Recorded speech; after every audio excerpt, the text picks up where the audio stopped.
শিক্ষা জীবনে আমি মাত্র 12 দিন কলেজ পড়ে গিয়েছি। প্রত্যেকটা ক্লাস আমি মনোযোগের সাথে করতাম। আমি ক্যাম্পাসে কোনোদিন কারোর সাথে আড্ডা দিই নাই, কারণ আমি আমার গুরুত্বপূর্ণ ক্লাসগুলো আমি দিতে চাই নাই। আর আমার শিক্ষকরা আমার যথেষ্ট পরিমাণ সাহায্য করেছেন সবগুলো বিষয়ে। তারা সবসময় বলতেন পাবলিকে জীবন করতে যাবে, একবার পাবলিকে যাও, তারপরে পড়াশোনা কেমনে করো, তো সেটা তুমি নিজেই বুঝতে পারবে। পাবলিকের এনভায়রনমেন্ট তোমার পড়তে বাধ্য করবে। তাই 4-5 মাস কষ্ট করে পাবলিকের একটা সিরিজ তুমি নিতে পারো, তোমার জীবনে অনেক সাফল্য আসবে। তো এই কথাগুলো আমি মাথায় রাখছি। আমি সবসময় প্রত্যেকটা ক্লাসে পড়া প্রত্যেকটা ক্লাস কমপ্লিট করতাম এবং স্যার ম্যামরা যে পড়া দিতেন ওইগুলো কমপ্লিট করতাম। আমি নিয়মিত পড়তাম, এমন না যে আমি একদিন পড়বো 3 দিন পড়বো না, এমন না একদিন 12 ঘন্টা পড়বো, তারপরে একদিন আমার 2 ঘন্টা পড়বো। আমি প্রতিদিন 4 থেকে 5 ঘন্টা এভারেজ করতাম এইচএসসির সময়ে। আর পরীক্ষা যখন নিকটে টেস্ট এক্সামের পর আমি 8 থেকে 10 ঘন্টা করে পড়ছি, কারণ আমি কোনোভাবেই আমার জিপিএ 5 মিস করতে চাই নাই। আলহামদুলিল্লাহ আমি জিপিএ 5 পেয়েছি। তারপর হচ্ছে আমি এক্সাম দিয়ে এক্সাম শেষ হয়েছে হচ্ছে সেপ্টেম্বরের 25 তারিখ। তারপর আমি 5 দিনের একটা গ্যাপ নিয়েছি, তারপরে আমি আমার এডমিশন প্রসেস শুরু করছি।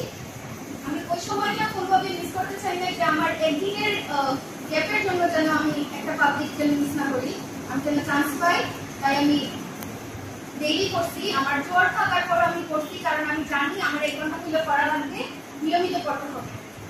অনেকেই শুনছি, ভয় দেখাই তো অনেকেই, যে আমরা 16 ঘন্টা করছি 14 ঘন্টা করছি তারপরে চান্স পাই নাই, তো অতটুকু পরিমাণে তোমার পড়তে হবে। তো আমি সেটা করি নাই। আমি জানতাম, আমার নিজের প্রতি বিশ্বাস করছি যে আমি যতটুকু পড়া আজকের জন্য নিয়েছি অতটুকু আমি কমপ্লিট করছি।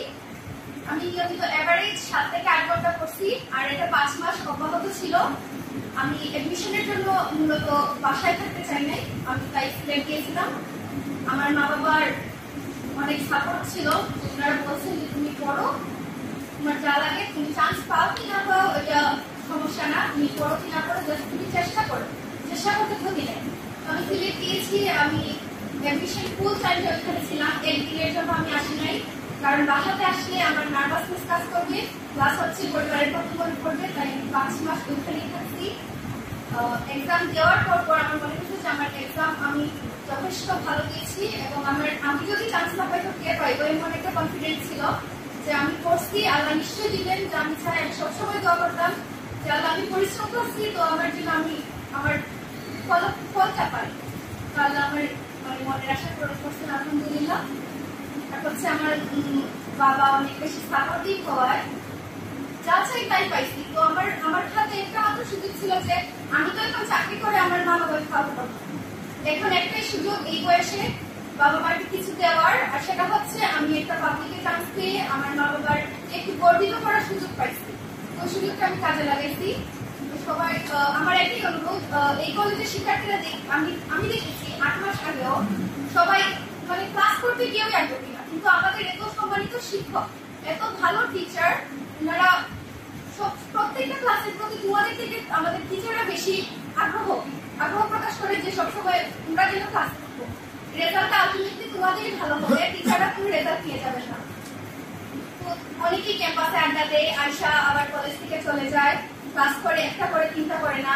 যেহেতু আমি তোমাদের ইমিডিয়েট সিনিয়র, তো আমি জানি যে তোমরা কি কি করছো, কি কি করো। তো আমি বলি এগুলো না করা উচিত।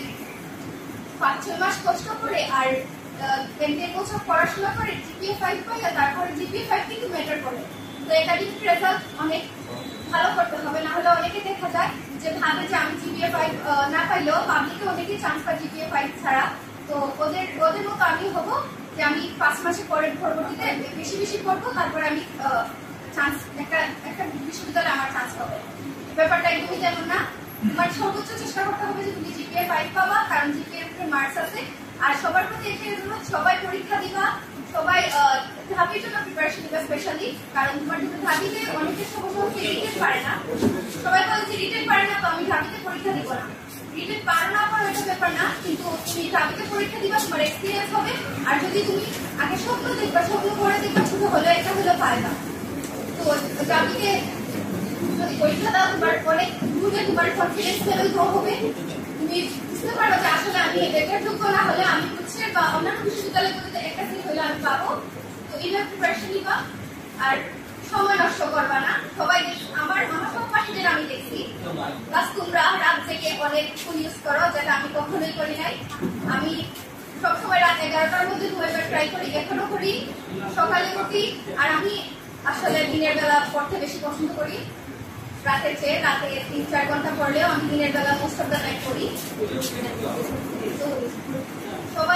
সবার প্রতি শুভকামনা। আর কার কোন প্রশ্ন থাকলে করতে পারছি।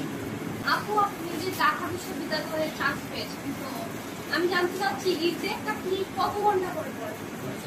অ্যাডমিশনের টাইমে আপনি ঠিক কত ঘন্টা করে পড়েন? আমি তো বলছি যে আমি এভারেজ 7 থেকে 8 ঘন্টা ডেইলি পড়ছি। একদিন যদি আমি একদিনও মিস দেখে, যদি আমি অসুস্থ থাকতাম, আমি 3 ঘন্টা হলেও পড়তাম। কারণ নিয়মিত পড়াটা জরুরি। একদিন যদি গ্যাপ দেয় তাহলে পড়ার প্রতি মনোযোগ চলে যায়। আমি বলতে একদিন তুমি যদি নাও পারো, একদিন হলেও পড়বা।